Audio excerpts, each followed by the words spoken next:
अमीर सहेली का बड़ा घर। क्या हुआ माँ, बहुत परेशान लग रही हो?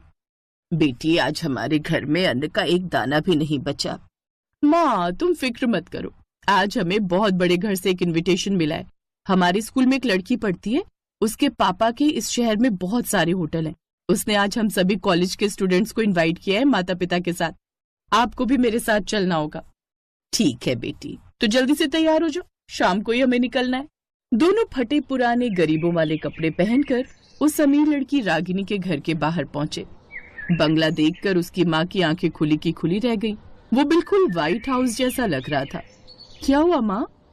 ऐसा बंगला मैंने आज तक नहीं देखा ममता। खैर, जैसे दोनों माँ बेटी उस बंगले के अंदर गए तो देखा चारों तरफ एक से एक अमीर इंसान था। सबने महंगे महंगे कपड़े पहन रखे थे। तभी रागिनी उनके पास आई। दोस्तों, ये देखो, हमारे कॉलेज की सबसे होनहार लड़की। जोरदार तालियों से इनका स्वागत करो। सभी लोग उन दोनों को अजीब नजरों से देखने लगे, लेकिन रागिनी के कहने पर सब जोर जोर से तालियां बजाने लगे। बेटी, तुम्हारी सहेली इतनी अमीर होने के बावजूद कितनी संस्कारी है। हम गरीबों की भी कितनी इज्जत कर रही है। खैर, थोड़ी देर बाद खाना शुरू हुआ। सभी लोग खाने की लग्जरी टेबल्स पर बैठ गए और वेटर उन्हें खाना सर्व करने लगे। ममता भी अपनी माँ को लेकर एक टेबल पर बैठ गई। तभी रागिनी और उसकी माँ उसके पास आई। रागिनी, इन्हें यहाँ बैठने को किसने कहा? इन्हें अपनी जगह दिखाओ। अब हाँ माँ, आप फिक्र मत करो, मैं देखती हूँ। ममता, आंटी, आप लोग यहाँ कहाँ बैठ गई अमीर लोगों के बीच? आप लोग यहाँ नीचे जमीन पर बैठ जाइए, आप लोगों की जगह यही है। ये तो किस तरह बात कर रही है?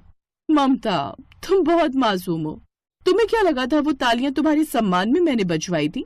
तालियां तो मैंने इसलिए बजवाई थी ताकि तुम लोगों को अपनी औकात का पता चल सके। इन अमीर लोगों को भी तो पता चले कि कोई गरीब आया है इस पार्टी में। तुम लोगों के लिए मैं इतनी महंगी महंगी प्लेटें बर्बाद नहीं कर सकती। मेरा बंगला करोड़ों का है, यहाँ की फर्श भी बहुत कीमती है। रागिनी की बातें सुनकर ममता को बहुत गुस्सा आया। उसने अपनी माँ का हाथ पकड़ा और उठ खड़ी हुई। तुझे अपने करोड़ों के बंगले पर बहुत घमंड है ना? मैं इन सबके सामने तुझसे वादा करती हूँ कि ये बंगला एक दिन मैं खरीद लूंगी। दोस्तों, मम्मी डैडी देख रहे हो ये भिखारन क्या कह रही है? कपड़े खरीदने की औकात नहीं है और बोलती है ये बंगला खरीदेगी। चलो माँ, बहुत हो गई बेइज्जती। ममता अपनी माँ को लेकर घर वापस आ गई। बेटी, बाकी सब तो ठीक था, लेकिन तुझे इतनी बड़ी बात इतने सारे लोगों के सामने नहीं कहनी थी। हम तो साल का 50,000 भी नहीं कमा पाते। मैंने जोश जोश में आकर कह दिया था, लेकिन फिर भी मैं आपसे वादा करती हूँ कि उसका वो बंगला तो मैं खरीद कर ही रहूंगी। अगले दिन ही ममता अपनी सारी डिग्री लेकर किसी कंपनी में इंटरव्यू देने चली गई। मैनेजर ने उसकी डिग्री देखी, फिर ममता को ऊपर से नीचे देखा और कहा, देखिए, आपकी डिग्री तो ठीक है, लेकिन आपकी ड्रेस हमारी कंपनी की पॉलिसी के खिलाफ है। इंसान के कपड़े देखकर उसकी मानसिकता का भी पता लगता है। गरीबी मानसिकता हमारी कंपनी के लिए खतरनाक है। लेकिन ममता ने फिर भी हार नहीं मानी। वो लगातार कई दिनों तक अलग अलग कंपनियों में इंटरव्यू देती रही, लेकिन उसे कहीं पर भी नौकरी नहीं मिली। जब काफी दिनों तक उसे कोई काम नहीं मिला तो वो अचानक किसी रेस्टोरेंट में पहुंच गई। उसका मालिक बहुत बुजुर्ग था। बेटी, मेरे यहाँ सारा स्टाफ फुल है, मैं तुम्हें बर्तन धोने का काम दे सकता हूँ। ठीक है बाबा, मैं ये काम करने को भी तैयार हूँ। तो अब ममता उस होटल में बर्तन धोने का काम करने लगी। फिर एक रोज उसके मालिक ने कहा, बेटी, आज हमारे सारे हलवाई गाँव गए हुए हैं, क्या तुम्हें खाना बनाना आता है? हाँ बाबा, मैं बहुत अच्छा खाना बना लेती हूँ, आपने कभी मुझे मौका ही नहीं दिया। देखो, मेरा भरोसा मत तोड़ना, क्योंकि आज हमारे होटल में इस शहर के बहुत बड़े आदमी आने वाले हैं। इस शहर में उनके सैकड़ों होटल हैं। खैर, ममता खुशी खुशी खाना बनाने लगी। थोड़ी देर में उनके होटल में उसकी सहेली रागिनी अपने माँ बाप के साथ आई। इसका मतलब बाबा रागिनी के पापा की बात कर रहे थे। रागिनी अपने माँ बाप के साथ एक टेबल पर बैठ गई, लेकिन उसने ममता को बर्तन धोते हुए और खाना बनाते हुए देख लिया था। थोड़ी देर बाद ममता उन सबको खाना सर्व करने लगी। तू तो मेरा बंगला खरीदने वाली थी ना, और यहाँ पर बर्तन धो रही है, खाना बना रही है और हमारे लिए खाना सर्व कर रही है। बेटी, इन गरीबों के मुंह नहीं लगते, चुपचाप खाना खाओ। बेचारी ममता उस वक्त कुछ नहीं बोल पाई। अब वो दिन रात मेहनत करती जा रही थी। अब वो उस होटल में खाना भी बनाती थी, बर्तन भी धोती थी, इसलिए वो अच्छा खासा कमाने भी लगी थी। फिर एक रात उसकी माँ ने कहा, बेटी, अब हमें खाने पीने की कोई समस्या नहीं है। लेकिन तूने जो इतनी बड़ी बात बोली थी ना कि उसका बंगला खरीद लेगी, ये तो कहीं से भी संभव नहीं लगता। लोग तुझे हारा हुआ ही समझेंगे।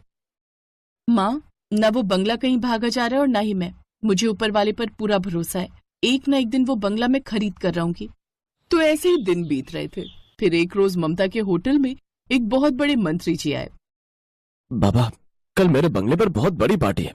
खाना तो ओबरॉय होटल की तरफ से आ रहा है, मुझे कुछ वेटर चाहिए। ममता बेटी, आज शाम को तुझे मंत्री जी के यहाँ जाना है। पूरे वेटर स्टाफ को लेती जाना, बहुत अच्छा पैसा मिलेगा। ठीक है बाबा। मंत्री जी, आप फिक्र मत कीजिए, आपको शिकायत का कोई मौका नहीं मिलेगा। खैर, मंत्री जी वहां से चले गए। रात में ममता अपने सभी वेटर्स को लेकर मंत्री जी की पार्टी में पहुंची। वहां पर रागिनी के पापा के होटल का खाना लगा हुआ था। रागिनी की फैमिली भी वहीं मौजूद थी। उसने जैसे ही ममता को देखा वैसे ही उसके पास चली आई। तुझे पता है यहाँ पर मेरे डैडी का खाना चल रहा है और तू यहाँ पर वेटर है। वैसे कब खरीदने वाली है तो मेरा बंगला? रागिनी ममता से बात कर ही रही थी कि तभी कुछ मेहमान अचानक चिल्लाने लगे। मंत्री जी, ये सब क्या है? हमारे खाने में केकड़ा निकला और रोटियों में तो फफूंद लगी हुई है। मंत्री जी भागते हुए आए। जब खाना चेक किया गया तो खाना 4 दिन पुराना निकला। उन्होंने रागिनी के डैडी को बुलाया। सारे लोग वहीं इकट्ठा हो गए। मिस्टर ओबराय, इस शहर में मैंने ही तुमको सारे होटल के टेंडर्स दिलाए थे और आपने मेरे ही साथ ऐसा किया। मैं इसी वक्त सारे कॉन्ट्रैक्ट तुमसे वापस लेता हूँ। मुझे तो तुम पर पहले ही शक था, लेकिन अब खाने का क्या होगा? मंत्री जी, फिक्र मत कीजिए, मैं बस 1 घंटे के अंदर सब लोगों के लिए ताजा खाना बना दूंगी। ममता ने 1 घंटे के अंदर अपने साथियों के साथ मिलकर खाना बना दिया। सभी मेहमान उंगलियां चाटते रह गए। मंत्री जी, आपको ऐसे लोगों को मौका देना चाहिए। इस लड़की के हाथ में तो ओबरॉय साहब के खाने से 10 गुना बेहतर स्वाद है। ममता बेटी, आज से शहर के होटल के सारे टेंडर मैं तुम्हें देता हूँ। मैं 10 करोड़ इन्वेस्ट भी करूंगा। तो इस तरह ममता कुछ ही महीनों में करोड़पति बन गई। उधर रागिनी का परिवार सड़क पर आ गया। उसके बंगले की बोली लगी और सबसे बड़ी बोली ममता ने लगाई। रागिनी ने खुद अपने हाथों से ममता को चाबी दी। मैंने कहा था ना रागिनी कि मैं ये बंगला तुझसे खरीद कर ही रहूंगी। आज के बाद किसी को भी छोटा समझने की कोशिश मत करना। और वैसे अंकल, मुझे छोटे लोगों से बात नहीं करनी चाहिए ना, इसलिए मैं अब आपकी बेटी से कभी बात नहीं करूंगी। चलती हूँ, गुड बाय। उस दिन के बाद ममता अपनी माँ के साथ उसी करोड़ों के बंगले में खुशी खुशी रहने लगी।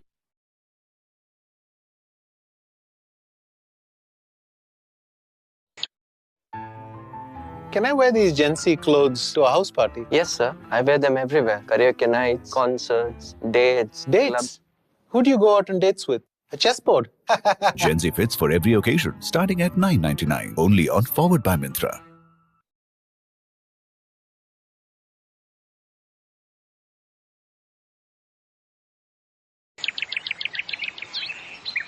क्या हुआ मेरी जान, यूं मुंह लटका कर क्यों बैठी है? कुछ नहीं निधि, अगर तुझे बताऊंगी तो तू हंसेगी। अब बताएगी भी।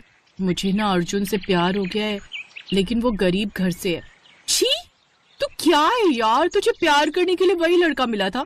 उस जैसे गरीब लड़के को तो मैं नौकर भी ना रखूं। हाँ, माना कि दिखने में हैंडसम है, लेकिन फिर भी यार हमारे लेवल का नहीं है। तुझे कभी प्यार नहीं हुआ ना, तू इसलिए ऐसा कह रही है। मैं तो कहती हूँ तू उसका ख्याल अपने दिमाग से निकाल दे। कहाँ तो इतने बड़े बिल्डर की बेटी और कहाँ वो मामूली सी नौकरी करने वाला। तू नहीं समझ रही, वो मुझे बहुत अच्छा लगता है। अच्छा ठीक है, फिर चल अभी उससे जाकर कह दे। निधि सुप्रिया को लेकर अर्जुन के पास जाती है। मैं इन सब चक्करों में नहीं पड़ना चाहता। तुम इतनी अमीर लड़की को मना कर रहे हो अर्जुन, इसे तो तुम अपनी खुशकिस्मती समझो। मुझे अमीर लड़की नहीं चाहिए, मैं ऐसी लड़की से शादी करना चाहता हूँ जिससे मैं अपनी थोड़ी सी कमाई से भी खुश रख सकूं। और जानती हो सुप्रिया मैडम, मैं एक मिडिल क्लास घर में रहता हूँ जहाँ साधारण सा खाना पीना होता है, ना तो कोई गाड़ी और ना ही कुछ और। क्या तुम ऐसे रह पाओगी? ये सुनकर सुप्रिया घबरा गई। नहीं, मुझे नहीं पता था कि तुम इतने गरीब हो। मैं नहीं कर सकती इतने गरीब लड़के से शादी। देखा नहीं थी, गरीबी का नाम सुनकर ही वो पीछे हट गई। अच्छा तुम बताओ, क्या तुम मुझ जैसे गरीब से शादी कर सकती हो? तुम भी तो इतनी अमीर हो। बात निधि के स्वाभिमान की थी और वहाँ और भी कई लोग थे। हाँ, मैं तुमसे शादी करूंगी। और ये रही लिपस्टिक, अब इससे मेरी मांग भरकर सबके सामने मुझे स्वीकार करो। अर्जुन ने उस लिपस्टिक से ही उसकी मांग भर दी और वहाँ से जाने लगा। निधि भी उसके साथ साथ उसके पीछे पीछे जाने लगी। तुम मेरे पीछे पीछे कहाँ रही हो? अभी कुछ देर पहले तो तुमने मेरी मांग भरी, उस हिसाब से अब मैं तुम्हारी पत्नी हूँ। अब मैं तुम्हारे साथ तुम्हारे घर में ही तो रहूंगी। एक बार फिर सोच लो निधि। अब तो सोच लिया, और ये सब तुम्हें मेरी मांग भरने से पहले सोचना चाहिए था। अब तो तुम्हारी नाक में दम न कर दूं तो कहना। चलो देखते हैं कौन किसकी नाक में दम करता है। निधि अर्जुन के साथ उसके घर चली गई। घर आकर उसने सारी बात अपनी सास को बताई। अब शादी चाहे जिस भी हालात में हुई हो, लेकिन ये अब इस घर की बहू है। बहू, आज से वो वाला कमरा तुम्हारा है। अगली सुबह निधि सोकर उठी तो उसने अर्जुन से कहा, अर्जुन जाओ मेरे लिए चाय लेकर आओ, नाश्ता मैं बाद में करूंगी। यहाँ कोई नौकर नहीं है, यहाँ खुद ही चाय बनानी पड़ेगी। चलो उठो और जाओ, और खुद जाकर कॉफी बनाओ। अच्छा ये बात है, ठीक है, मैं अभी चाय बनाकर लाती हूँ। निधि रसोई में गई और चाय में चीनी की जगह ढेर सारा नमक डालकर ले आई। जैसे ही सबने चाय पी, छी भाभी, ये आपने कैसी चाय बनाई है? क्या तुम्हें चाय तक बनानी नहीं आती? हाँ नहीं आती, क्योंकि वहाँ सब काम मेरे घर के नौकर करते हैं। खाना बनाने के लिए अलग, साफ सफाई के लिए अलग, घर के हर काम के लिए अलग अलग नौकर। ये सुनकर सब चौंक गए कि उनके घर इतनी अमीर बहू आई है। फिर उसकी सास बोली, बहू कोई बात नहीं, मैं तुम्हें चाय बनाना सिखा दूंगी। हमारे घर में कोई नौकर नहीं है, इसलिए सारे काम हम सब मिलकर करते हैं। घर में सभी उसका खूब ख्याल रखते, लेकिन निधि थी कि वो तो जानबूझकर बस नुकसान पर नुकसान करती रहती। लेकिन अमीर घर से आई बहू ना तो वहां चैन से सो पाई और ना खा पाई, जिस कारण निधि की तबीयत बिगड़ गई। कई दिन बीत गए लेकिन वो ठीक नहीं हो पाई। देखिए, इनकी आंतों में बहुत ज्यादा इन्फेक्शन फैल गया, जो आसानी से ठीक नहीं होगा। उसे शहर के बड़े अस्पताल ले जाना होगा। निधि ने देखा कि सभी उसकी बड़ी चिंता कर रहे हैं। उसने अपनी सास सरला को अर्जुन से बात करते हुए सुना, माँ, बड़े हॉस्पिटल में दिखाने लायक हमारे पास पैसे कहाँ हैं? लेकिन इलाज करवाना भी तो जरूरी है, अगर तबीयत ज्यादा बिगड़ गई तो। नहीं माँ, मैं उसे कुछ नहीं होने दूंगा। वो इस घर की इज्जत है। लोग तो यही कहेंगे कि अमीर बहू का ख्याल नहीं रख पाए। मैं कहीं से पैसे उधार लेकर देखता हूँ, लेकिन अगर नहीं हो पाया तो मैं घर बेच दूंगा। लेकिन ये तो तेरे बाबा की आखिरी निशानी है ना। हाँ माँ, लेकिन अपनी पत्नी को बचाने के लिए मैं कुछ भी करूंगा।